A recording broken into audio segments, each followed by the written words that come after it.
নমস্কার বন্ধুরা, আমি সঞ্চিতাস এসেন্স রেসিপিস ইউটিউব চ্যানেলে আপনাদের সবাইকে স্বাগত। দুর্দান্ত স্বাদের একটা পালং শাকের রেসিপি আপনার জন্য নিয়ে এসেছি। পালং শাক ভাজা কিন্তু আমরা সবাই খেতে খুব ভালোবাসি, আর শীতকালে এটা তো একটা খুব ভালো খাবার।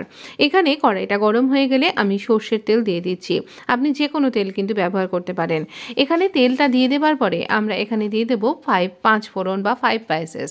5 ফোড়নের সাথে আমরা এখানে একটা শুকনো লঙ্কাকে ফাটিয়ে দিয়ে দেবো। আপনি কাঁচা লঙ্কাও কিন্তু ব্যবহার করতে পারেন। এবারে শিমগুলোকে ছোট ছোট করে কেটে নিয়েছি, এই শিমটা এর মধ্যে দিয়ে দেবো। হ্যাঁ, পালং শাক ভাজার মধ্যে এই শিমটা যদি এরকমভাবে দেন খেতে অনবদ্য লাগবে, আর সেই সাথে শিমের পুষ্টিগুণ তো চলেই যাবে। পালং শাকটাকে ভালো করে কেটে ধুয়ে রেখেছি, আর একটু জলটা শুকনো করে নিয়েছি কিচেন টাওয়েল দিয়ে। এবার ছোট ছোট করে কেটে নেব, এই গোড়ার অংশটাকে কেটে বাদ দিয়ে। এটা যখন একটু নরম হয়ে যাবে ফ্ল্যাট বিনটা, তখন একটুখানি ফাঁক করে মটরশুঁটিটা দিয়ে দেবো। দিয়েই আবার শিম দিয়ে চাপা দিয়ে দেবো, আর ওপর থেকে একটা চাপা দিয়ে দেবো, নালে কিন্তু মটরশুঁটি ভীষণ ফাটতে থাকবে। এই সময় আঁচটাকে কমিয়ে রাখবেন।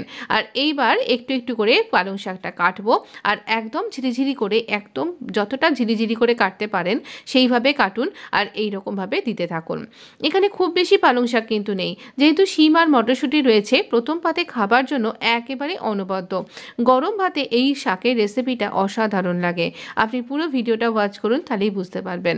এখানে এই পালং শাকটা যাতে একটুখানি নরম হয়ে যায়, তার জন্য আমি দিয়ে দেবো এখানে নুন। প্রয়োজন মতন যতটা দরকার পরিমাণ মতন নুন দিয়ে দিচ্ছি, আর দিয়ে দিচ্ছি এখানে হলুদ। নুন হলুদ দিয়ে আমরা এখানে এই শাকটাকে ভালো করে নাড়িয়ে নেব। এইতে করেই দেখতে পাবেন শাকটা নরম হয়ে যাচ্ছে, আর এখানে শাকটা থেকে জুস বেরোতে শুরু করবে। পালং শাক থেকে প্রচুর জল বেরোয়, আমি এখানে তাই ফ্লেমটা হাই করে রেখেছি। একটু হাই ফ্লেমে এই রান্নাটা করুন এই পালং শাকটা দেওয়ার পর থেকে। এবার খুব নাড়াচাড়া করতে করতে পালং শাকটা বেশ মজে এসছে দেখুন, আর এর জুসটাও কিন্তু বেশ শুকিয়ে গেছে। তো এই রকম অবস্থায়, বেশ শুকিয়ে ঠিক যায়নি, কিন্তু অনেকটাই শুকিয়ে গেছে।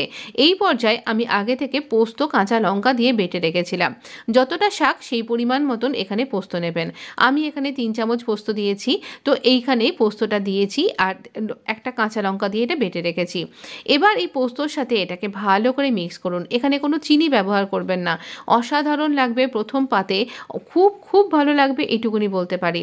তবে তার জন্য আপনাকে এটা তৈরি করতে হবে। অবশ্যই রেসিপিটা একবার ট্রাই করবেন।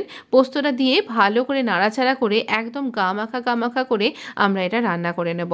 এখানেও কিন্তু ফ্লেমটা হাই করা আছে, নালে অনেকখানি জল বেরোতে থাকবে, আপনি সামলাতে পারবেন না। আর জলটা যখন শুকোতে যাবেন এই শাকটা কালো হয়ে যাবে, তো সেই রঙটা যাতে একদম সবুজ তো সবুজই থাকে, সেই জন্য আমরা এটা হাই ফ্লেমে রান্না করব।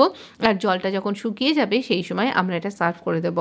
কেমন লাগলো রেসিপিটা জানাতে ভুলবেন না। যদি ভিডিওটা ভালো লেগে থাকে লাইক দিয়ে আমার পাশে থাকতে ভুলবেন না। কমেন্ট করে জানান কেমন লাগছে আমার রেসিপিগুলো, কী ধরনের রেসিপি আপনি আমার কাছে চাইছেন অবশ্যই জানাতে ভুলবেন না। আর বেশ কিছু পিঠের রেসিপি অলরেডি আপলোড হওয়া শুরু হয়ে গেছে, আর কী ধরনের রেসিপি আপনি আরও পিঠের খেতে চাইছেন সেটাও জানাতে ভুলবেন না। ভালো থাকবেন, সুস্থ থাকবেন, খুব ভালো ভালো হেলদি খাবার খান, আর হেলদি থাকুন। ধন্যবাদ।